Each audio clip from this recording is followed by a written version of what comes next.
Le 10 septembre, bloquons tout. Tout bloquer, qu'est-ce que ça veut dire? Ça veut dire bloquer tous les rouages de ce système. Qu'est-ce que c'est que ce système?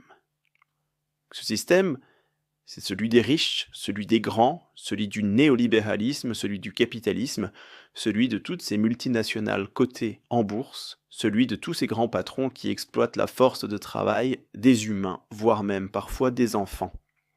On bloque tout. Qu'est-ce que ça veut dire? Arrêt de toute consommation dans les grandes enseignes, que ce soit des grandes enseignes comme des hypermarchés ou sur Internet. On ne consomme plus rien sur Amazon.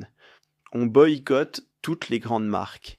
On ne consomme que des produits de première nécessité et si possible, on va les acheter auprès de producteurs locaux, auprès d'artisans, auprès de personnes qui ne sont pas des personnes qui s'enrichissent sur le dos des autres. Au niveau des déplacements, on occupe les transports en commun sans payer, par exemple. On se déplace à pied, à vélo. Ou alors, si vraiment on veut vraiment consommer de l'essence, eh ben on ne la paye pas. Soit on ne paye plus à la pompe, soit on ne se dépasse plus en voiture. Bah, il faut se mettre d'accord, mais tout bloquer, ça veut dire vraiment embêter, arrêter de donner de l'argent à ceux qui continuent à alimenter ce système. Au niveau de l'énergie, c'est pareil, difficile de ne plus chauffer, de ne plus s'éclairer. Alors soit on ne paye pas, soit on essaye de diminuer vraiment nos consommations. Là encore, il faut qu'on arrive à se mettre d'accord tous ensemble pour décider d'une marche à suivre, mais si on veut bloquer, il faut vraiment que ce soit à ces endroits-là que ça coince le plus. Au niveau par exemple d'internet, de la téléphonie, alors 2 solutions, c'est pareil.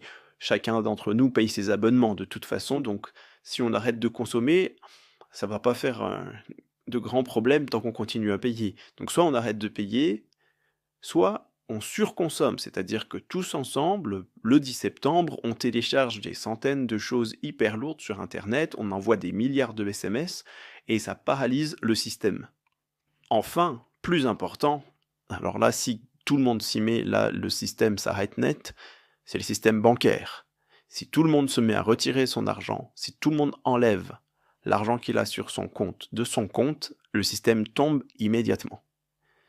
Ça, ce serait le rouage le plus puissant, mais évidemment, une fois qu'on a fait ça, qu'on a bloqué ce système, une fois que les systèmes bancaires, les systèmes financiers, les bourses s'effondrent, on est face à quelque chose qui va nous dépasser un peu, c'est-à-dire que ce sera la crise. On va provoquer une crise. Si on provoque une crise, est-ce qu'il faut en avoir peur ou est-ce qu'il faut s'en réjouir?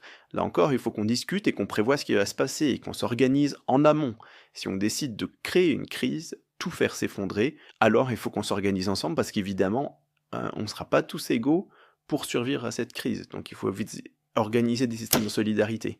Enfin, très important aussi, on bloque tout et surtout, on sort de chez nous. Le 10 septembre, on sort, on se réunit dans des lieux publics, on se parle. C'est surtout de ça qu'ils ont peur, qu'on se réunisse, qu'on se parle. On se regroupe dans des moments conviviaux, on occupe des lieux, pourquoi pas faire des happenings, par exemple, on se réunit dans un supermarché, on tourne avec des caddies vides pendant des heures, et on discute ensemble au rayon poissonnerie, pourquoi pas. Mais enfin, on montre qu'on est là, qu'on occupe ces lieux sans consommer, on les occupe, on a une présence, et on fait tomber ce système et on le reconstruit à notre goût, à notre manière. On n'est plus reclus chez nous, on dit non au restez chez vous, c'est fini, on ne restera plus chez nous. On sera dehors, on occupera la ville, on occupera notre lieu, on reconstruira ce monde. Ce monde qu'ils ont échoué à construire.